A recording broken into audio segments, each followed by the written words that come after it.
Blas de Lezo y Olavarrieta nació el día 3 de febrero de 1689 en la villa de Pasajes, en la provincia de Guipúzcoa. Su partida bautismal, conservada aún en los archivos parroquiales, registra con claridad ese día como el de su nacimiento.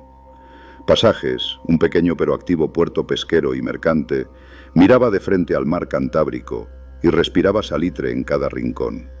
Allí nació un niño destinado a desafiar todas las leyes de la guerra, la supervivencia y la historia naval.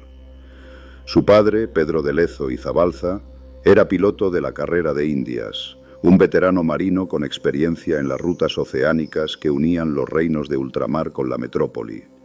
Su madre, María de Olavarrieta, procedía de una familia de comerciantes asentada en la zona. En aquel hogar austero, donde el pan se ganaba con esfuerzo y el mar era parte del lenguaje cotidiano, Blas creció rodeado de historias de galeones, tormentas, abordajes y heroísmo. Las velas en los mástiles y los cañones en las baterías eran tan familiares para él como los juegos infantiles para cualquier otro niño. Desde muy joven mostró una voluntad de hierro y una disciplina poco común. No era un niño de excesivas palabras, sino de acciones. Observaba, memorizaba, aprendía. En los muelles escuchaba embelesado a los marinos que regresaban de las Indias, y en las tabernas del puerto absorbía cada anécdota de navegación como si fueran lecciones sagradas. A los 12 años ya dominaba rudimentos de navegación, sabía orientarse por las estrellas y había aprendido a distinguir cada tipo de navío por su velamen y estructura.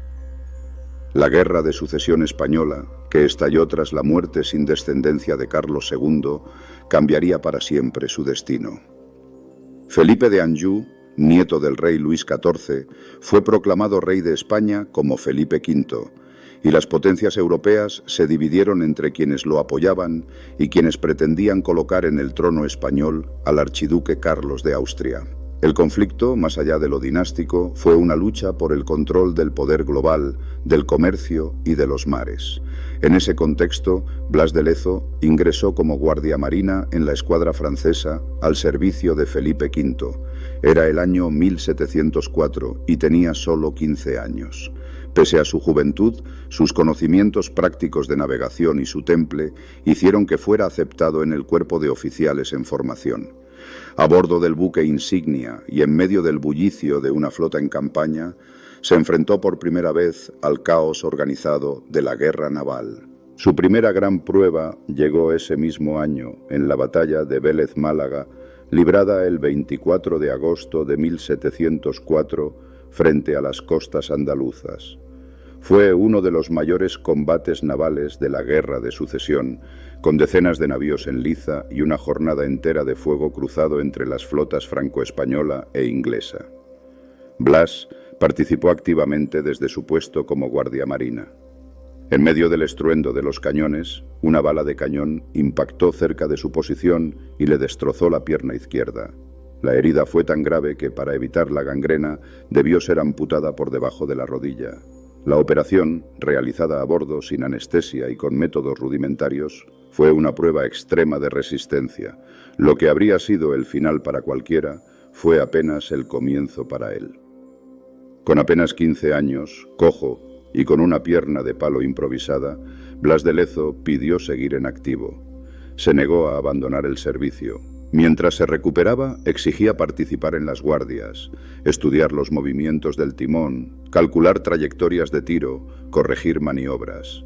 Su determinación causó asombro entre oficiales y tripulación. En la marinería comenzaron a circular historias sobre el muchacho vasco que ni el plomo detiene. Con su pierna de palo recién adaptada, Blas de Lezo regresó al servicio activo antes de lo que nadie esperaba. Herida no había cicatrizado del todo, pero su decisión de volver a navegar no admitía discusión. Los cirujanos navales lo miraban con una mezcla de incredulidad y respeto. Para muchos oficiales, su sola presencia en cubierta era un desafío a la lógica del dolor y la recuperación. No había lamento ni gesto de queja, solo determinación. Y entre la marinería, el joven Lezo comenzaba a despertar algo más que admiración, una forma primitiva de devoción. En los años siguientes, su carrera se aceleró de forma meteórica. No fue por recomendaciones cortesanas ni influencias familiares, sino por méritos probados en combate. Participó en múltiples misiones por el Mediterráneo y el Atlántico, ya como alférez de navío, enfrentándose a corsarios berberiscos, escoltando flotas de provisiones, colaborando en operaciones costeras y detectando puntos vulnerables en rutas enemigas. Siempre iba donde más falta hacía y siempre se mantenía firme, aun cuando las condiciones eran extremas. En julio de 1707, durante la defensa de Tolón frente a una poderosa ofensiva anglo-austriaca, fue alcanzado por metralla mientras inspeccionaba una posición de artillería. El impacto le destrozó el ojo izquierdo. Aunque logró mantenerse en pie y organizar la retirada de su sección, tuvo que ser intervenido con urgencia. La herida no solo le dejó tuerto, también desfiguró parte de su rostro. Pero fiel a su carácter, Lezo no se permitió el más mínimo descanso. A las pocas semanas pidió reincorporarse a la flota. Lo hizo sin dramatismo, con la misma naturalidad con la que se colocaba la prótesis de su pierna de palo. A esas alturas, ya cojo y tuerto, su figura comenzaba a adquirir un aura de leyenda. En los puertos, los marineros susurraban anécdotas sobre el joven oficial que no conocía el miedo. Y en la oficialidad, más de un comandante lo citaba como ejemplo de resistencia y vocación absoluta, pero aún le quedaba otra prueba por superar. En 1714, durante el segundo sitio de Barcelona, fue herido de nuevo en pleno combate. La ciudad, convertida en símbolo de la resistencia austracista, era objetivo prioritario de las tropas borbónicas, y la Armada jugaba un papel clave en el bloqueo y las operaciones costeras. En una maniobra de desembarco, una explosión cercana lanzó fragmentos de metralla sobre su costado derecho. Uno de ellos penetró profundamente en su brazo, dañando nervios y tendones. La herida fue tan grave que el brazo quedó prácticamente inservible para el resto de su vida. Así, con apenas 25 años, Blas de Lezo ya era cojo, tuerto y con el brazo derecho inmovilizado. Pero nunca utilizó sus heridas como excusa. Al contrario, las asumía como marcas de oficio, como parte de su identidad de marino. Para entonces, entre sus compañeros más cercanos, comenzó a circular un apodo que no tardó en afianzarse en todos los puertos donde recalaba: el medio hombre. No era una burla, sino una expresión de admiración reverente. Medio hombre en cuerpo, pero un gigante en voluntad. Lejos de retirarlo del servicio, la Armada recompensó su constancia. En 1711 fue ascendido a capitán de navío, un rango que pocos alcanzaban antes de los 30 años. Su hoja de servicios era ya impresionante y su reputación cruzaba fronteras. Mandos franceses y españoles solicitaban su presencia cuando se preveían operaciones especialmente complicadas. En tierra, los funcionarios y virreyes veían en él a un ejecutor eficaz y leal. En el mar, era temido por los enemigos y respetado por sus subordinados. Blas de Lezo, aún mutilado, no dejó de estudiar. Perfeccionó sus conocimientos de estrategia naval, matemáticas, meteorología y cartografía. Leía tratados de navegación, analizaba batallas antiguas y buscaba siempre anticiparse al movimiento enemigo. Su memoria era prodigiosa y su capacidad de concentración temible. Tenía el talento de un ingeniero, el juicio de un almirante y la mirada aguda de un piloto.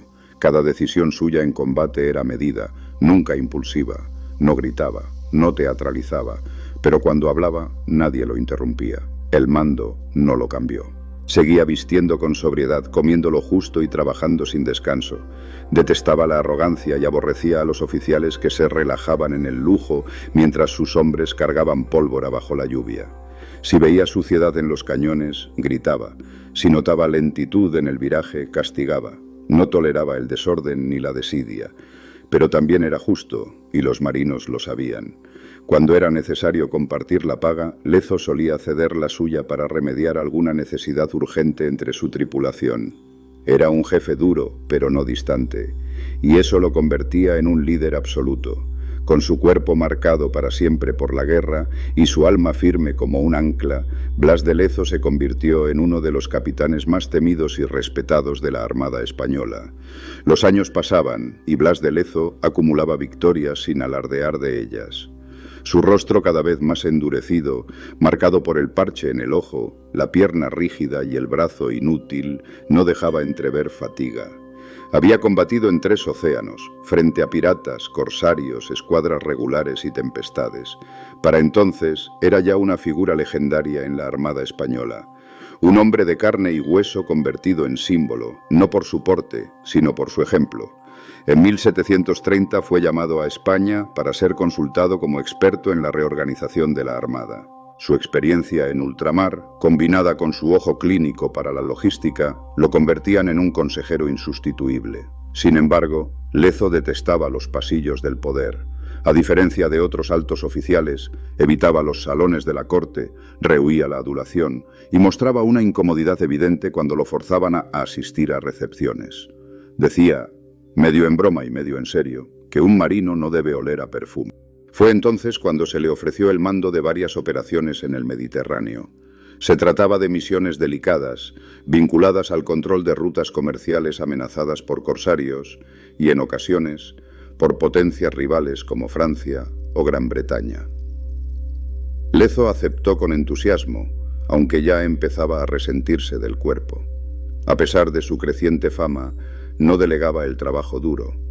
Supervisaba las inspecciones en cubierta, se aseguraba personalmente de la puntería de los artilleros, recorría cada rincón de sus navíos, aunque sus heridas supuraran por las rozaduras de las prótesis. En esas campañas fue afinando aún más su estilo. No solo buscaba la victoria, sino el mínimo coste humano posible.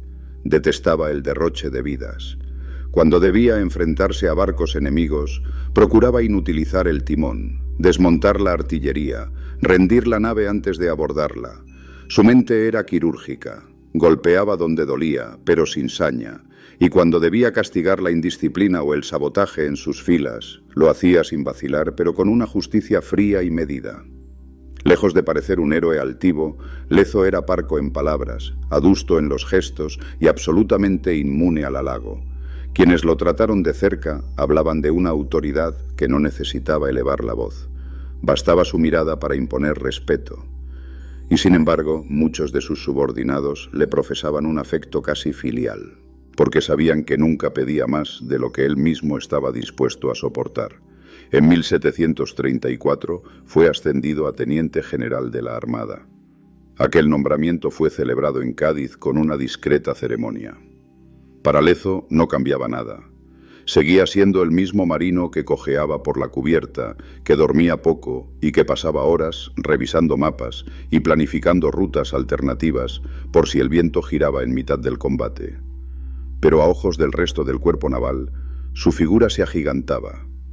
Ya no era solo un veterano, era una referencia, una leyenda en vida. Los años siguientes los dedicó a tareas de patrullaje, formación de nuevas tripulaciones, mejora de las defensas costeras y protección de convoyes en rutas críticas. Viajó entre puertos de Andalucía, Galicia, Canarias y América, sin detenerse más de lo necesario en cada uno. Nunca tuvo residencia fija, ni pidió privilegios. Para él, su hogar seguía siendo la cubierta de un navío, el aire salobre y el crujido de la madera bajo la presión del océano. A pesar de sus heridas, su energía parecía inagotable. Pero no era inmune a la política.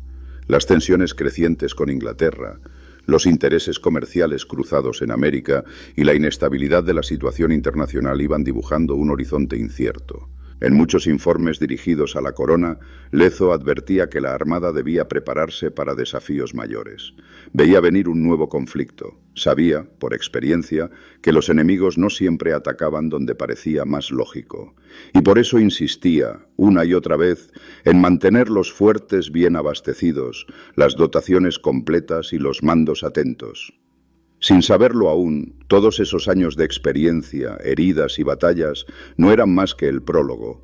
Lo más grande de su vida estaba por llegar, pero él, fiel a su carácter, seguía actuando como si cada campaña fuera la última, sin vanidad, sin descanso. El mar aún no había terminado con él. Poco después, en 1737, se le nombra comandante general de la Flota de Indias. Su nueva misión es proteger las rutas comerciales entre España y América, limpiar de corsarios el mar Caribe y sobre todo reforzar las defensas de una plaza que está en la mira de medio mundo, Cartagena de Indias. Lo que Lezo no sabe, aunque lo intuye, es que el destino le está preparando la última y más legendaria de sus batallas. 1739. Europa está otra vez al borde del abismo. Tras años de rivalidades soterradas, se abre un nuevo frente entre España e Inglaterra, una confrontación larvada que explota oficialmente con un incidente tan simbólico como propagandístico, la oreja de Jenkins. La historia, tan sencilla como efectiva, se remonta a 1731, cuando un guardacostas español intercepta al contrabandista inglés Robert Jenkins frente a las costas de Florida. En el abordaje, Jenkins pierde una oreja. 7 años después, comparece ante el Parlamento británico, mostrando la oreja conservada en un frasco con alcohol. El espectáculo causa indignación. La prensa británica clama por venganza. Se imprime una frase que retumbará por todo el imperio. Remember Jenkins' ear. En realidad, el incidente es solo el pretexto. Desde hacía años, Inglaterra ansiaba expulsar a España de las rutas comerciales del Caribe. Consideraban que el control español de puertos como Cartagena de Indias, La Habana, Portobelo o Veracruz era una barrera intolerable para sus ambiciones imperiales. El objetivo no era castigar, era conquistar. Por eso, el almirantazgo británico diseña una operación sin precedentes, la toma total del Caribe hispano, empezando por el que consideran su enclave más poderoso, Cartagena. En los primeros días de 1741, el aire en Cartagena de Indias era espeso, saturado de humedad y expectativas inquietas. Las campanas de las iglesias tañían con una cadencia más rápida, y en los corredores del poder se notaba una tensión densa, casi tangible. Los rumores llegaban con cada embarcación que entraba al puerto. En Jamaica se estaba gestando una fuerza colosal. Se hablaba de una flota británica como no se había visto jamás en América. La noticia tenía el peso de una amenaza real, pero aún flotaba como un presagio. Solo Blas de Lezo lo supo con certeza desde el primer momento. Veterano de 1000 batallas, medio hombre a la vista del mundo, pero entero en lucidez, cálculo y determinación, Blas de Lezo no necesitaba ver los barcos para saber que estaban en camino. Su instinto naval, entrenado en los mares de Europa, afinado en los combates del Mediterráneo y templado en el Atlántico, le decía que esta vez no sería una escaramuza ni una provocación. Esta vez vendrían con todo. La razón era tan estratégica como política: destruir el último bastión del poder español en el Caribe y dar un golpe definitivo al dominio hispano en América. El enemigo era Edward Vernon, vicealmirante de la Marina Real Británica, hombre de ambición inagotable y odio persistente hacia España. Había probado la sangre española en Portobelo, en 1739, cuando logró una victoria rápida que le dio fama inmediata en Londres. El Parlamento lo aclamó. Se acuñaron monedas conmemorativas con su rostro, y fue entonces cuando se obsesionó con la joya del Caribe español, Cartagena de Indias. Allí, si lograba conquistarla, sellaría su nombre en la historia y asestaría un golpe mortal al Imperio español. Mientras tanto, en Cartagena, Lezo no esperaba órdenes desde la península, sabía que no llegarían. En Madrid, el gobierno se movía entre la pasividad y la confianza vana. El virrey Sebastián de Eslava, aunque más cauto, también dudaba de la magnitud del ataque, pero Lezo no tenía tiempo para dudas. Reunió al escaso ejército disponible, no más de 3000 hombres entre soldados regulares, artilleros, esclavos armados, marineros, criollos y milicianos. No era una fuerza moderna ni homogénea, pero era lo que había, y con eso se disponía a resistir a la mayor potencia naval del mundo. Lo primero fue estudiar el terreno. Cartagena contaba con una compleja red de fortalezas, bastiones y baluartes, muchos de ellos levantados por ingenieros italianos en siglos anteriores. San Felipe de Barajas era la joya defensiva, dominando desde una colina el acceso terrestre a la ciudad. Pero también estaban los fuertes exteriores: San Luis, San José, Santa Cruz, el Manzanillo. Lezo los recorrió uno a uno. Evaluó su estado. ordenó reparaciones, trasladó artillería de lugares inservibles a puntos estratégicos y, sobre todo, diseñó un plan que combinaba defensa terrestre, guerra naval y sabotaje geográfico. Uno de los movimientos más audaces fue el bloqueo interno de la bahía. Lezo ordenó hundir varios buques viejos, encadenados entre sí, en los pasos estrechos del canal de Boca Chica. Esta maniobra impediría la entrada directa de los navíos enemigos y obligaría a los británicos a realizar un asalto terrestre más costoso y lento. Al mismo tiempo, dispuso minas artesanales, redes de estacas sumergidas y posiciones de tiro cruzado para convertir cada metro de avance en una trampa letal. En paralelo, organizó una red de mensajeros a caballo y por canoa para mantener la comunicación entre los bastiones y el castillo principal, incluso durante los bombardeos. La población civil también fue movilizada. Se cavaron zanjas, se reforzaron muros con sacos de arena y piedras, se almacenaron víveres, se fabricaron municiones en herrerías improvisadas. Lezo recorría los barrios populares, hablaba con los vecinos, alentaba a los artesanos, prometía resistencia y no ocultaba la gravedad de lo que venía. Su figura, alta, coja, con un parche sobre el ojo y la mano izquierda inmóvil, inspiraba más que cualquier discurso. Era un símbolo viviente de lo que significaba resistir con lo que se tiene, no con lo que se desea. Y entonces llegó la flota. Era el 5 de marzo cuando los vigías apostados en las torres de la ciudad divisaron las primeras velas en el horizonte. Pronto no fue una vela ni una decena, sino decenas, luego centenares. Más de 180 barcos de guerra, acompañados por navíos mercantes y transportes, emergieron como un enjambre gigantesco. En total, unos 30.000 hombres se acercaban a las costas de Cartagena con la seguridad de que conquistarían la ciudad en cuestión de días. La escena era sobrecogedora: galeones, fragatas, bergantines, lanchas de desembarco. Algunos barcos exhibían gallardetes rojos, como señal de que no habría cuartel. El primer objetivo de Vernon fue Boca Chica, la entrada sur de la bahía. Allí se encontraba el fuerte de San Luis, defendido por una pequeña guarnición española que sabía que estaba destinada a resistir el mayor tiempo posible, no a vencer. El bombardeo comenzó el 9 de marzo. Durante 5 días, los cañones ingleses lanzaron una tormenta de fuego incesante. El fuerte temblaba, sus muros se resquebrajaban, pero los defensores no abandonaban sus posiciones. Cada metro ganado al enemigo se pagaba con sangre. Vernon intentó acelerar la caída con un asalto terrestre. Envió escuadrones por los flancos en medio de la noche, esperando encontrar debilidad. Pero Lezo había previsto el movimiento. Los atacantes se encontraron con minas ocultas, pozos de agua envenenada, empalizadas de madera endurecida al fuego.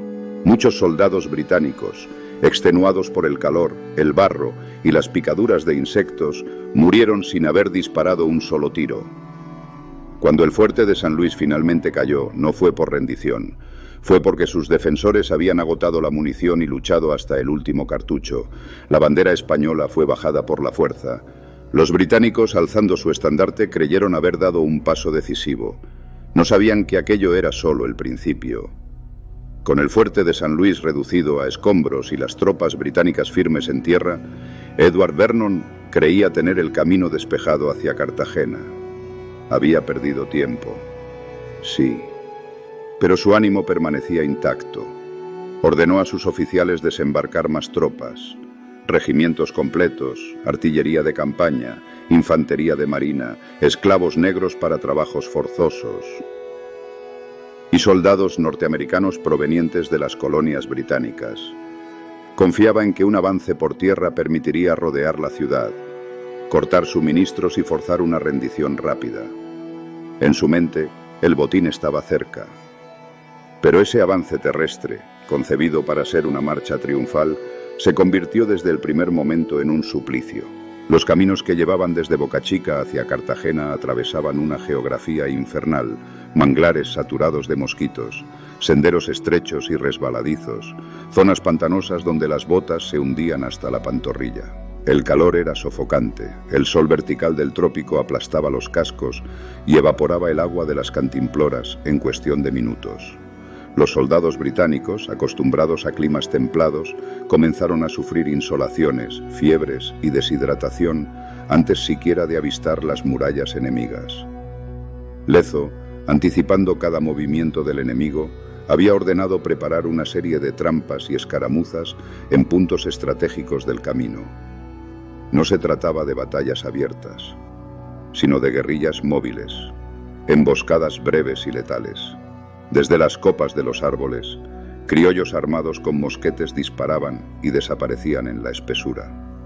Grupos de lanceros a caballo atacaban los convoyes de suministros y luego se disolvían entre los campos de caña.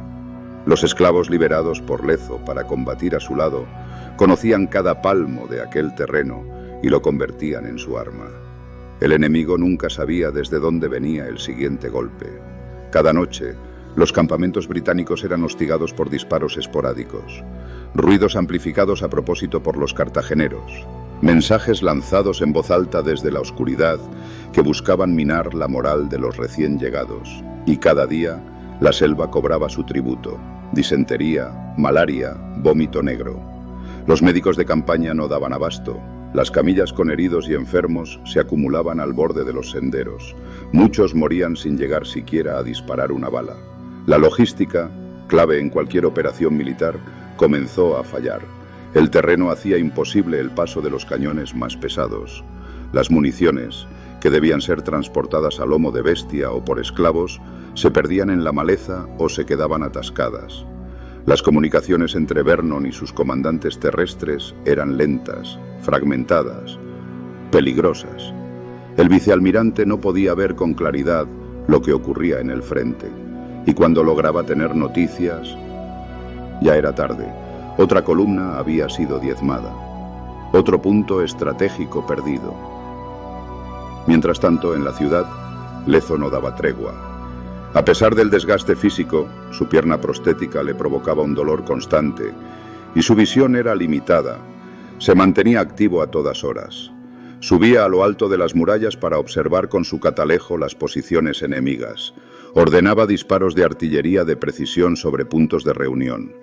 Coordinaba los movimientos de los grupos de apoyo, pero sobre todo, mantenía en alto el espíritu de su gente. Sus oficiales les hablaba con claridad y determinación. A los milicianos les recordaba que estaban defendiendo su hogar. A los civiles les prometía que Cartagena no caería. El virrey Sebastián de Eslava, que hasta entonces había mantenido una posición más administrativa y cautelosa, comenzó a comprender que el verdadero jefe militar era Blas de Lezo. Aunque entre ambos hubo roces y desconfianzas, especialmente en los días previos al desembarco, el virrey no podía negar que la defensa estaba funcionando gracias al genio de aquel veterano mutilado. El mando, aunque no oficial, ya era suyo. A mediados de abril, el ejército británico había logrado posicionarse frente al castillo de San Felipe de Barajas. Era la última gran muralla antes de entrar en el corazón de Cartagena. Desde lo alto de esa fortaleza se dominaba la ciudad. Si caía San Felipe, caía todo. Vernon lo sabía, y por eso ordenó reunir todas sus fuerzas disponibles para un asalto total. Desde sus posiciones, los vigías españoles podían ver cómo, cada día, los británicos construían trincheras, acarreaban escaleras, montaban cañones, organizaban puestos de mando. La actividad era frenética, pero también torpe. La fatiga se notaba. Los soldados iban harapientos, desnutridos. Algunos avanzaban arrastrando los pies. Otros tenían vendajes sucios en las piernas o tosían sangre. El ejército que había llegado glorioso desde Jamaica ya no era el mismo, pero aún conservaba su artillería, su disciplina y sobre todo la ambición de su almirante.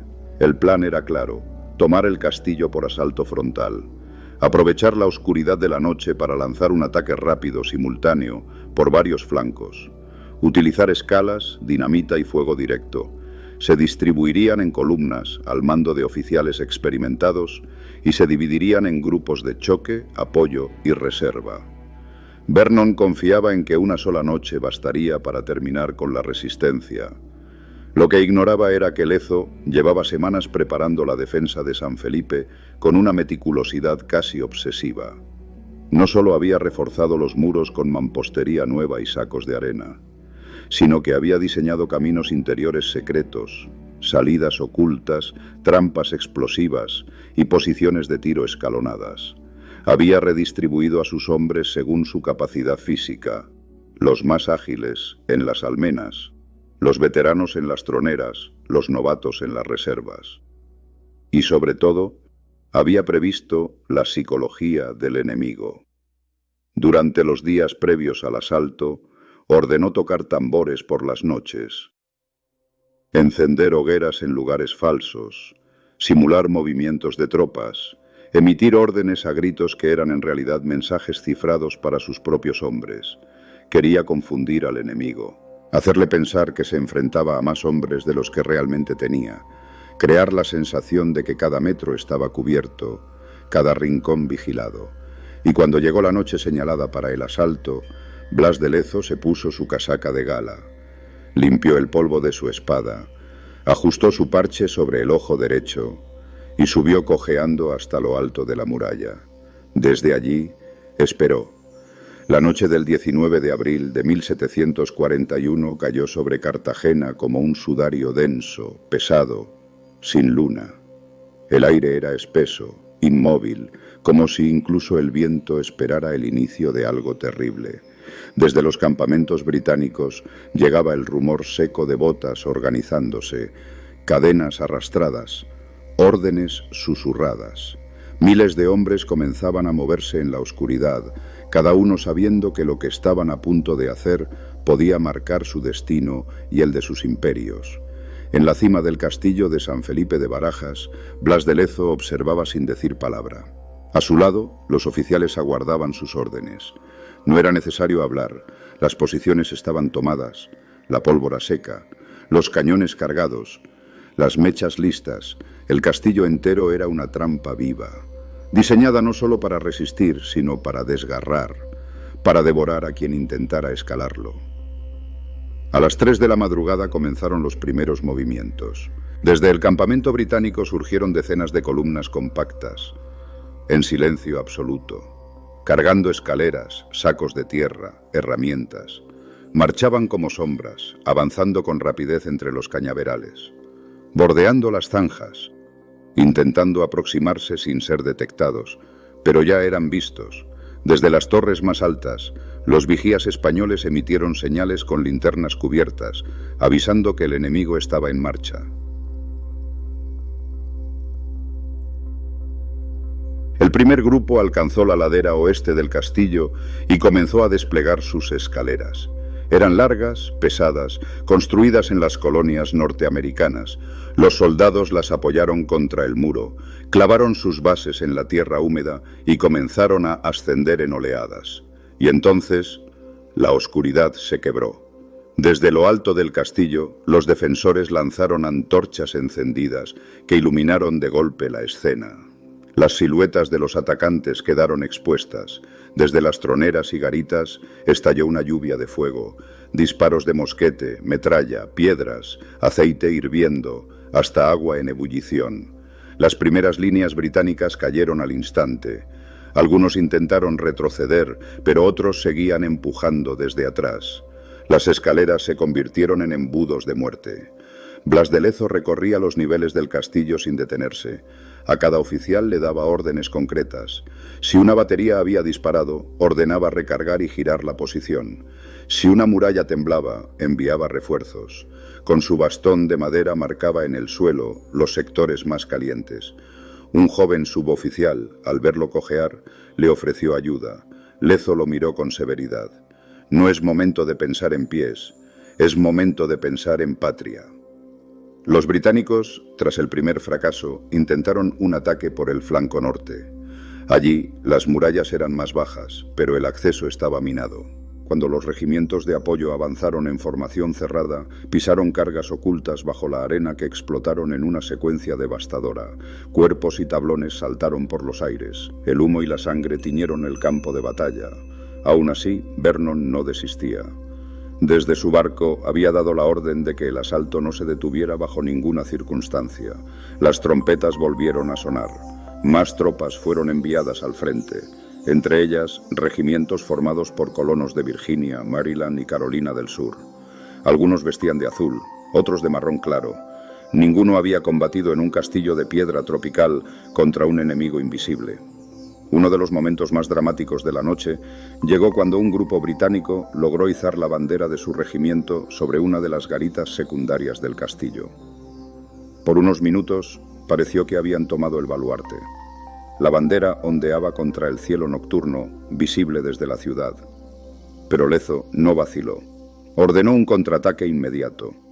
Una compañía de granaderos españoles, encabezada por un sargento criollo de Nueva Granada, avanzó por un pasillo lateral, tomó la posición al asalto, eliminó a todos los invasores y arrojó la bandera enemiga al vacío.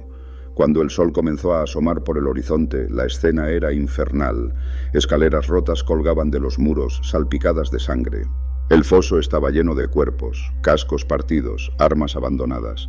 En lo alto, los defensores aún resistían, exhaustos pero firmes.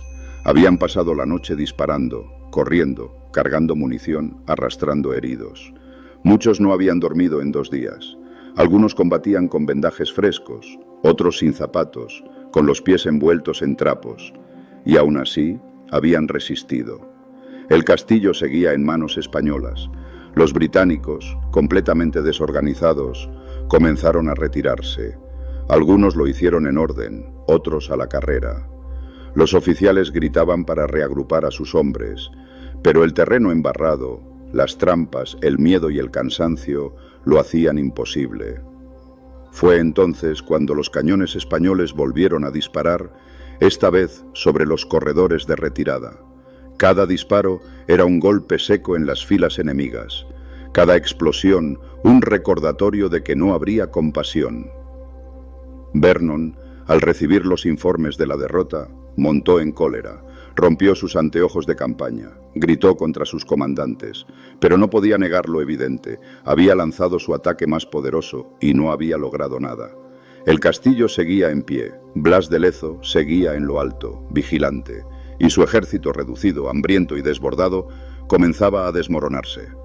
El asalto había fracasado, pero lo peor para los británicos aún estaba por llegar. Los días posteriores al asalto fueron de una calma tensa, como el silencio que precede a la tormenta o a la rendición. Desde las alturas del castillo de San Felipe, los vigías españoles veían cómo los británicos se replegaban hacia sus líneas originales. El terreno que días antes estaba lleno de actividad febril, carruajes, tiendas de campaña, filas de cañones, ahora se iba vaciando poco a poco. El silencio fue creciendo, no porque el enemigo se reorganizara para un nuevo asalto, sino porque ya no podía permitirse otro. La moral entre las tropas británicas estaba rota. Las enfermedades se extendían sin freno: disentería, malaria, fiebre amarilla, todo propagado por el calor, el agua estancada y la falta de higiene. Los médicos británicos trabajaban sin descanso, pero cada día morían más hombres que el anterior. Las camillas se acumulaban. Los enterramientos no daban abasto. Algunos cadáveres eran abandonados en las márgenes de los caminos, otros se arrojaban al mar. Los suministros comenzaban a escasear y los heridos pedían ser evacuados. El hedor en los campamentos era insoportable. La selva, que en otros conflictos podía ser un aliado neutral, se volvió enemiga total. Los insectos, las serpientes, las lluvias intermitentes, todo contribuía a destruir la resistencia física de aquel ejército venido de climas templados. Los hombres se desmayaban en los turnos de guardia. Los caballos caían sin fuerza. Incluso los oficiales comenzaron a perder la compostura, la certeza de que estaban atrapados, de que no podían ni avanzar ni retroceder sin perder más hombres, se instaló en el alma de cada soldado. Mientras tanto, en Cartagena, la ciudad celebraba en voz baja. No había vítores aún, ni desfiles, ni campanas, pero la gente volvía a salir a la calle, a respirar, a hablar sin susurros. En los barrios humildes, las mujeres atendían a los heridos y los niños traían agua a los soldados. En los pasillos del castillo de San Felipe, Los hombres de Lezo seguían apostados, firmes, aunque ya no se oía un solo disparo. La guardia no se relajaba. Blas de Lezo no celebró. Continuó supervisando la defensa como si el ataque fuera a reanudarse en cualquier momento. Aunque su cuerpo estaba al límite, con fiebre alta y las heridas supurando, seguía en pie. No aceptó el menor descuido, no aceptó ni una palabra de autosatisfacción, porque sabía, por experiencia, que el enemigo más peligroso era la confianza. El 23 de abril, Edward Vernon ordenó la retirada definitiva. La decisión fue silenciosa, casi clandestina. Se embarcaron primero los heridos, luego los cañones que aún podían salvarse. Después, el resto de la tropa. No hubo discursos, no hubo tambores, solo el sonido de botas hundiéndose en el barro, de sogas tensadas, de velas izadas con torpeza. Cuando los últimos barcos británicos zarparon de la bahía, las aguas estaban salpicadas de maderos rotos, barriles vacíos y el olor amargo de la derrota. El balance fue catastrófico para los británicos. Más de 10.000 hombres perdidos entre muertos, heridos y desaparecidos. Cientos de cañones capturados o abandonados. Una flota debilitada. Un ejército moralmente aniquilado. Y un vicealmirante que había prometido conquistar la ciudad en cuestión de días, que incluso había enviado cartas a Londres anticipando la victoria, regresaba a Jamaica con las manos vacías. En cambio, la defensa española se convirtió en leyenda. Con solo 3.000 hombres mal armados, muchas veces descalzos, con cañones viejos y munición escasa, Blas de Lezo había vencido a la mayor flota que jamás haya surcado el Atlántico en tiempos coloniales. Lo hizo sin retirarse un solo paso, sin entregar ni una bandera, sin rendir ni un fuerte más allá de los sacrificados en Boca Chica. Y lo hizo mientras arrastraba su pierna destrozada, con un ojo perdido, un brazo inútil y el pecho lleno de cicatrices. En los días siguientes, la ciudad comenzó a reconstruirse. Se retiraron escombros, se atendió a los enfermos, se limpió la sangre de los muros, pero no hubo una fiesta oficial, ni una condecoración inmediata. Blas de Lezo, herido y agotado, cayó enfermo de gravedad. La infección de sus heridas, sumada al agotamiento extremo y a la falta de descanso, lo dejó en cama. Durante semanas, el hombre que había resistido la mayor amenaza que vivió América en el siglo XVIII no pudo levantarse. Cartagena huele a muerte, a pólvora, sudor, sangre y llagas sin curar. La gran flota británica ha desaparecido del horizonte, dejándolo todo atrás. Los barcos varados, los cuerpos sin enterrar, los cañones herrumbrosos. Pero no hay fiesta, no hay desfiles, ni siquiera vítores. Lo que ha quedado en pie después del asedio es una ciudad exhausta, vacía por dentro, donde hasta el silencio duele. En el castillo de San Felipe, donde apenas semanas antes retumbaban los disparos, ahora solo se escucha el gemido del viento entre los parapetos astillados. Blas de Lezo ya no sube por las escaleras de piedra. No recorre los bastiones ni da órdenes con voz ronca. Aquel fragmento de madera, insignificante en apariencia, que le hirió durante el bombardeo del 4 de abril, se ha convertido en un veneno lento. El muslo inflamado, la fiebre constante, los temblores, el mal sueño. Durante días luchó como siempre, en silencio, con la mandíbula apretada. Nadie lo escuchó quejarse, pero esta vez no era una bala, no era una esquirla, era algo más profundo, el peso de toda una vida entregada al combate.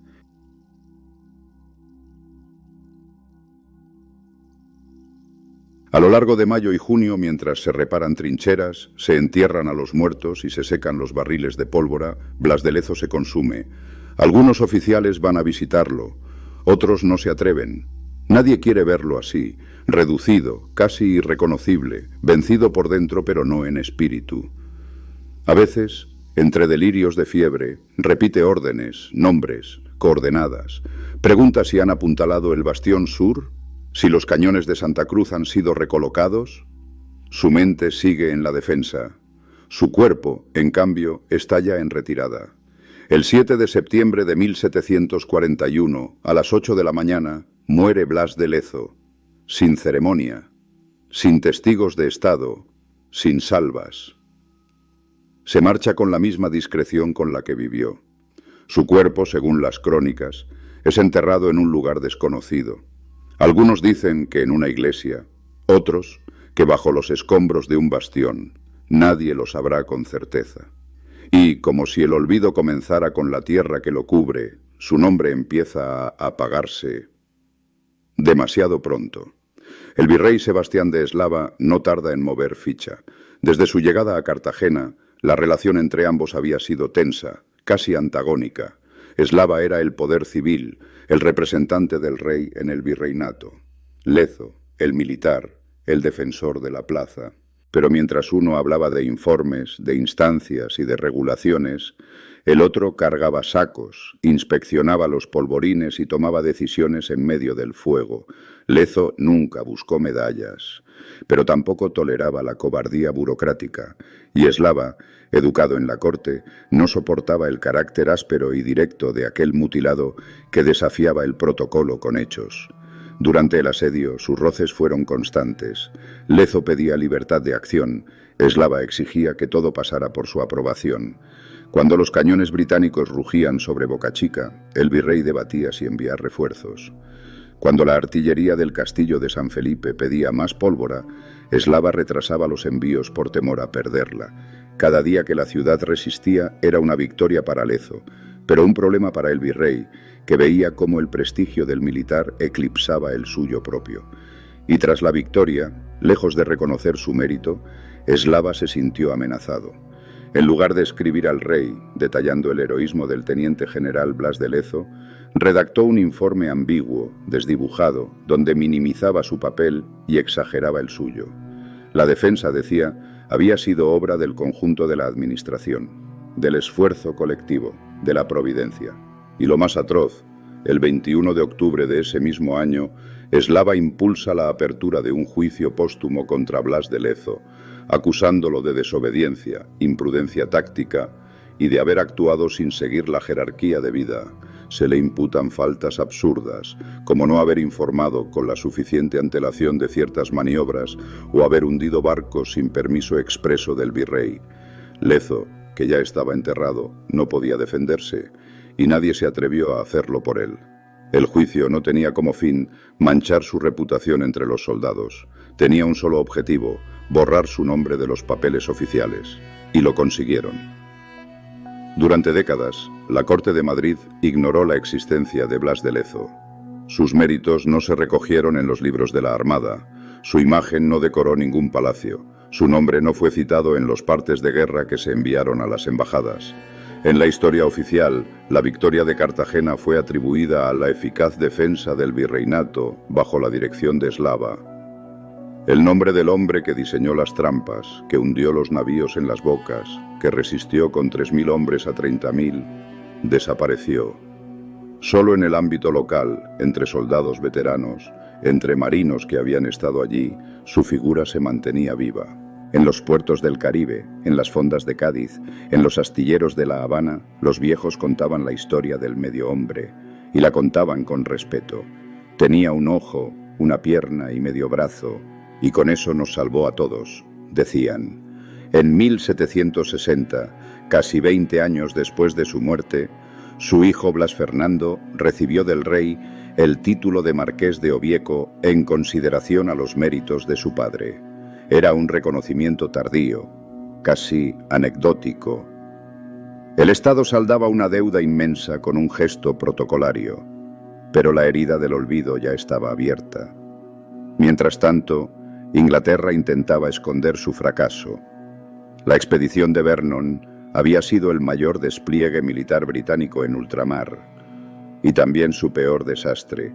Se habían impreso monedas conmemorativas antes de la batalla, se habían prometido ascensos, nuevos territorios, tratados de comercio. Nada se cumplió. El Parlamento británico guardó silencio. Vernon fue destituido. Y el episodio durante generaciones fue borrado de los manuales de historia británica, como si jamás hubiese ocurrido. Pero ocurrió, y quedó escrito en la piedra de Cartagena. En sus murallas aún se pueden ver los impactos de los cañones. En sus bastiones, los parapetos donde Lezo plantó sus cañones. En su castillo, los túneles donde preparó las minas que nunca tuvo que usar porque el enemigo cayó antes. Y en lo más hondo de la historia hispánica, el eco de un hombre que entregó el cuerpo entero por la defensa de un mundo que durante años le negó hasta su nombre. Durante más de un siglo, Blas de Lezo vivió en la sombra, silenciado en los despachos, relegado en los archivos, ausente de los retratos oficiales que decoraban los salones del poder. Su nombre no figuraba en los himnos, ni en los manuales escolares, ni en las grandes celebraciones del imperio que ayudó a salvar. Y sin embargo, su historia no murió. En Cartagena de Indias, su memoria se mantuvo viva, no en forma de estatuas ni grandes inscripciones, sino en algo más poderoso: el recuerdo popular, en las familias cuyos antepasados lucharon junto a él, en los relatos que pasaban de padres a hijos, en los muros todavía ennegrecidos por el humo de la artillería. La ciudad nunca olvidó que un hombre cojo, tuerto y manco les había salvado de una catástrofe que habría cambiado para siempre su destino. En España, sin embargo, el olvido fue más profundo. El siglo XIX, marcado por guerras civiles, invasiones napoleónicas, decadencia política y pérdida de las colonias, no tuvo espacio para rescatar figuras como la suya. Era un tiempo de supervivencia, de enfrentamientos internos, de búsqueda de una nueva identidad. Y en ese proceso, muchos héroes quedaron al margen. Blas de Lezo fue uno de ellos. No fue hasta bien entrado el siglo XX cuando su figura empezó a despertar el interés de algunos marinos, historiadores y escritores especializados en historia naval. En los círculos más discretos de la Armada Española, su nombre nunca dejó de pronunciarse con respeto. En los manuales de estrategia se le citaba como ejemplo de defensa asimétrica, de liderazgo bajo presión, de genio táctico. Pero más allá del ámbito militar, seguía siendo un desconocido. Fue en las décadas de 1970 y 1980 cuando comenzaron a publicarse las primeras biografías modernas. Investigadores como Agustín Ramón Rodríguez González y otros historiadores navales empezaron a rastrear documentos, a recopilar partes de guerra, a estudiar los informes cruzados entre España e Inglaterra. Lo que descubrieron sorprendió a muchos: la magnitud del desastre británico en Cartagena y la absoluta centralidad de Blas de Lezo en esa victoria. El relato entonces comenzó a reconstruirse. Se desmontaron las versiones edulcoradas promovidas por el virrey Eslava, se compararon fuentes británicas y españolas, se contextualizó la gesta no solo como una defensa local, sino como una batalla decisiva para el mantenimiento del dominio español en América, y poco a poco el nombre de Blas de Lezo fue saliendo del ostracismo. La Armada Española, fiel a su memoria, dio un primer paso decisivo en 1949, cuando votó un destructor de guerra con su nombre, el Blas de Lezo, inicialmente parte del programa de cooperación militar con los Estados Unidos. Fue el primero de varios navíos que han llevado desde entonces su nombre con orgullo. En la actualidad, la fragata F-103 Blas de Lezo, de la clase Álvaro de Bazán, es una de las piezas más avanzadas de la flota española y navega por el mundo como embajadora del legado del medio hombre. Pero aún faltaba algo más profundo: que el gran público lo conociera, que saliera de los cuarteles, de los libros técnicos, de las páginas académicas y llegara al pueblo. Eso ocurrió en las primeras décadas del siglo XXI, en parte gracias a una historia pública, el acceso a fuentes digitalizadas, el interés creciente por recuperar la memoria histórica no ideologizada, jugaron a favor. También ayudó el contexto cultural.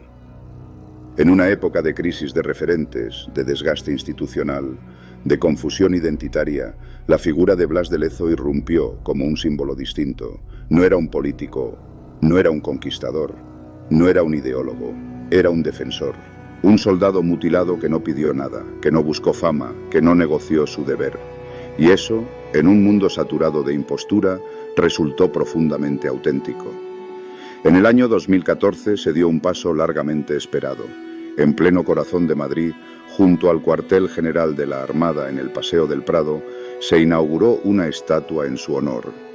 La obra del escultor Salvador Amaya representaba a Blas de Lezo en pie, con su bastón en la mano izquierda, el uniforme de gala, el parche en el ojo y la firmeza en la expresión. A su lado, un cañón.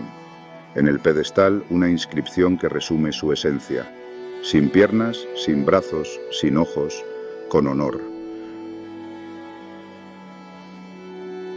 Allí, frente a los transeúntes modernos, entre tráfico y turistas, la figura del medio hombre vuelve a vigilar. No desde un trono, sino desde la piedra. No desde el poder, sino desde el recuerdo. Poco a poco, su nombre se ha multiplicado. En Pasajes de San Pedro, su pueblo natal, se celebran jornadas de homenaje. Calles, colegios y plazas llevan hoy su nombre. En Cartagena de Indias, cada vez más jóvenes conocen su historia. Se organizan recreaciones, rutas históricas, exposiciones itinerantes. En la Armada, su vida forma parte del currículo oficial. Y en el mundo digital, su historia se ha vuelto viral más de una vez. Se han escrito novelas históricas, biografías, cómics. Se ha propuesto hacer películas, series, documentales.